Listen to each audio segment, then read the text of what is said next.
بسم اللہ الرحمن الرحیم۔ السلام علیکم۔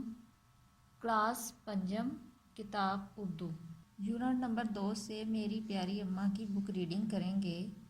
نہ کچھ مجھ میں طاقت تھی جس آن اماں، تم ہی سب طرح تھی نگہبان اماں۔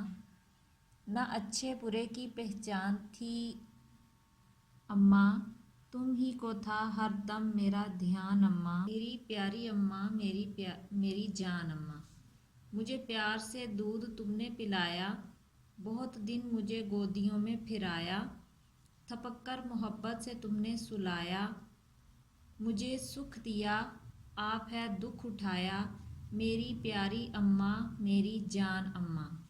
کبھی اپنی گودی میں مجھ کو لٹانا، کبھی پیار کرنا گلے سے لگانا، کبھی میٹھی باتوں سے مجھ کو ہنسانا، نہ بھولوں گا میں عمر بھر وہ زمانہ، میری پیاری اماں میری جان اماں۔ یہ نظم لکھی ہے محمد حسین آزاد نے۔ صفحہ نمبر 30 سے ہم کریں گے نئے الفاظ۔ نئے الفاظ میں ہیں الفاظ معنی، آن لمحہ وقت، نگہبان حفاظت کرنے والا یا والی، دھیان خیال رکھنا، سکھ آرام سکون۔ معروضی سوالات میں ہے درست جواب کے دائرے کو پینسل سے بھریے۔ یہ نظم کس کی زبانی ہے؟ شاعر، اماں، ابا، بچے۔ یہ ہے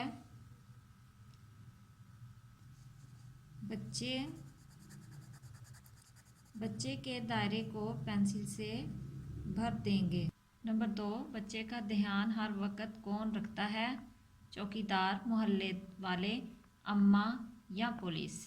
یہاں پر اماں کے ساتھ لگے ہوئے دائرے کو بھر دیں گے۔ بچے کا دھیان ہر وقت اماں رکھتی ہے۔ نمبر 3، اس نظم میں شاعر نے اپنی زندگی کے کس زمانے کا ذکر کیا ہے؟ نئے زمانے کا، بچپن کے زمانے، جوانی کے زمانے یا بڑھاپے کے زمانے؟ بچپن کے زمانے۔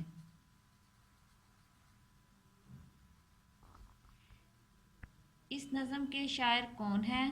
علامہ اقبال، الطاف حسین حالی، اسماعیل میرٹھی، محمد حسین آزاد۔ محمد حسین آزاد۔